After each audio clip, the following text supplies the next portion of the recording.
Crash Bandicoot, releasing in September of 1996 exclusively for the PlayStation. This is probably one of the greatest platformers ever. Of course, it's still behind Sonic. The game features Crash, some genetic freak made in a lab by Dr. Neocortex, who turns out to be the main antagonist. Crash wants to save his girlfriend, Tana Bandicoot. So he goes through these levels one by one, fighting bosses along the way. There are 3 main islands, each one having multiple levels.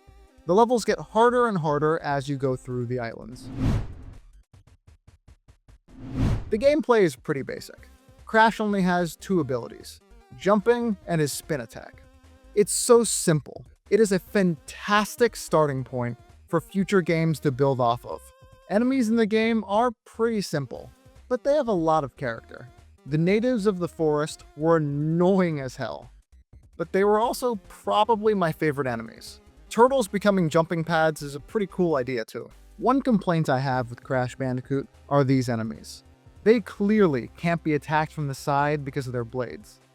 So, platforming experience tells me they can be jumped on. My platforming experience can go fuck itself. They cannot be attacked from the top. Crash Bandicoot really incentivizes you to take the dangerous route, promising lives in exchange for danger.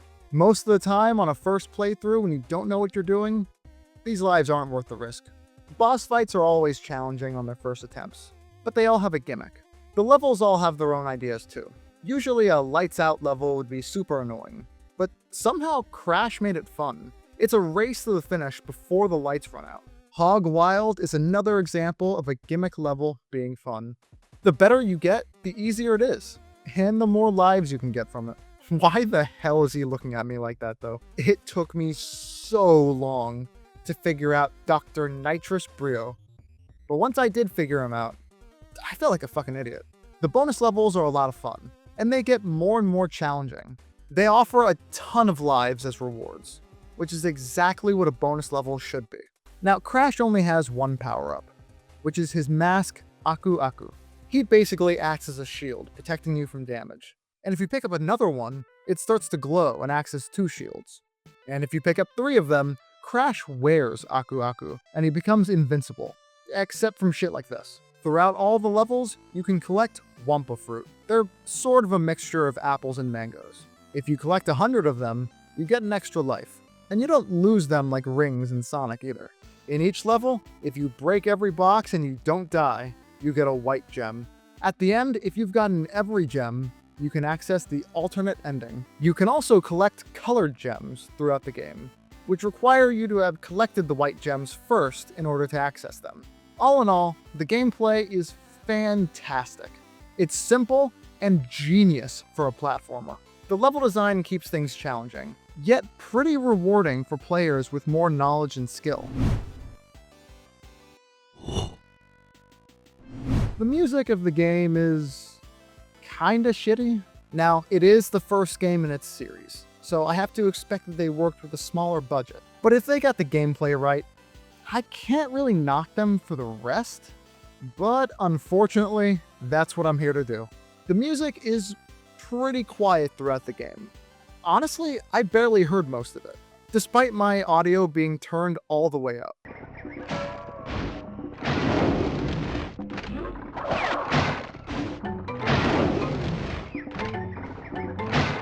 The sound effects, though, those are awesome. And they stick around throughout the rest of the series.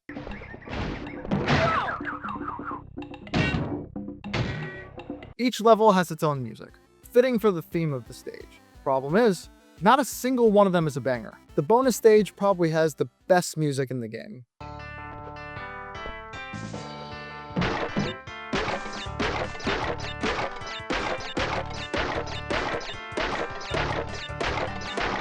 And that's kind of a problem when you spend the least amount of time there. Usually I would have more to say about the music. I mean, it's not exactly bad here, it's just not very good either.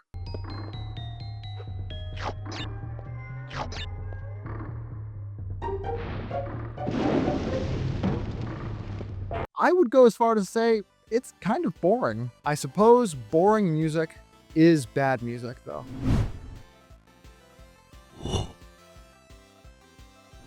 Yeah, there isn't much story here. It's about as much as Sonic 1.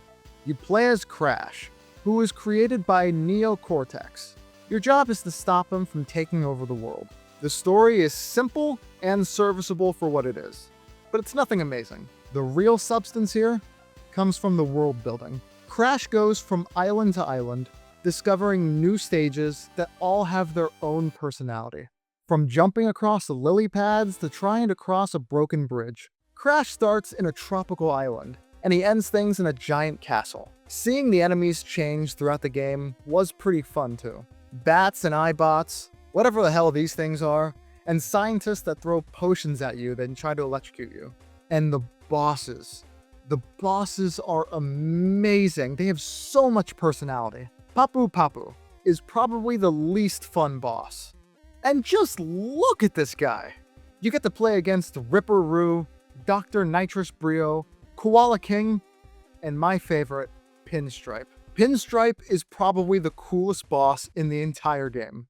Dr. Neo Cortex, despite being the last boss in the game, is nowhere near being the coolest. And fighting him isn't very interesting either. I do like him though. He's one of the most long-standing characters in the entire series. The alternate ending even tells you where each boss went with their lives after the game. Last but not least, Crash. He's so animated. The sounds he makes seem real, and every death scene is a lot of fun.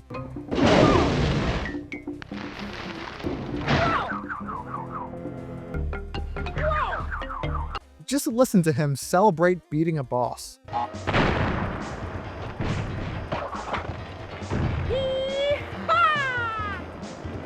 All in all, the story is pretty simple, but it's effective for what it needed to be in a first game. But they nailed the world building from almost every direction. With all that being said, I'd place Crash Bandicoot in a solid A tier for the series. It's a fantastic starting place, and it only has room to grow. I don't want to put it in S tier quite yet though, just because I know there's a hell of a lot more competition coming up.